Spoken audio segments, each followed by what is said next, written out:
Hello hi ನಮಸ್ಕಾರ ಎಲ್ರಿಗೂ. ಹೊಸ ವಿಡಿಯೋಗೆ ತಮಗೆಲ್ಲರಿಗೂ ಕೂಡ ಅತ್ಯಂತ ಆತ್ಮೀಯವಾದಂಥ ಸ್ವಾಗತ.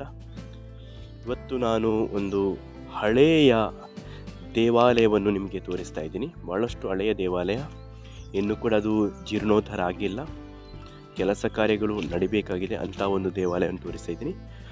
ಭಾಳಷ್ಟು ಸುಂದರವಾಗಿದೆ ನೋಡಿ.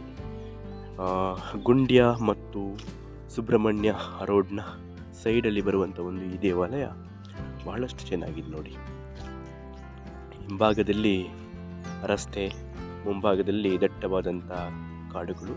ಇಲ್ಲಿಯ ವಾತಾವರಣ, ಪ್ರಕೃತಿ ರಮ್ಯತೆ ಬಹಳಷ್ಟು ಚೆನ್ನಾಗಿದೆ. ಸುಮಾರು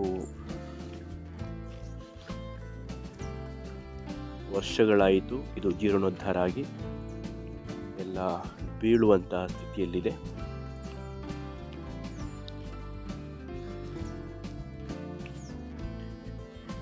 ಇಲ್ಲಿಗೆ ಬಂದಾಗ ಇಲ್ಲಿ ಯಾರೂ ಅರ್ಚಕರಿರಲಿಲ್ಲ.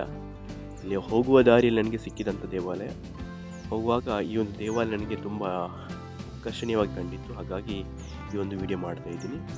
ಮುಂದಿನ ವಿಡಿಯೋದಲ್ಲಿ ಸಂಪೂರ್ಣವಾಗಿ ಇಲ್ಲಿ ಇತಿಹಾಸ ಮತ್ತು ಅದರ ಹಿನ್ನೆಲೆಯನ್ನು ಇನ್ನೊಂದು ವಿಡಿಯೋದಲ್ಲಿ ನಿಮಗೆ ತೋರಿಸ್ತೀನಿ ಆದಷ್ಟು ಬೇಗ. ಪೂತೂರು ಪಂಚಲಿಂಗೇಶ್ವರ ದೇವಸ್ಥಾನ, ರೆಂಜಾಳ. ಇದು ಕಡಬ ತಾಲೂಕಿನಲ್ಲಿರುವಂಥ ಕೊಂಬಾರು ಗ್ರಾಮದಲ್ಲಿ ಬರುವಂಥ ಒಂದು ದೇವಾಲಯ ನೋಡಿ. ಸುತ್ತಲಿನ ವಾತಾವರಣ ಕೂಡ ಬಹಳಷ್ಟು ಚೆನ್ನಾಗಿರುವಂಥದ್ದು.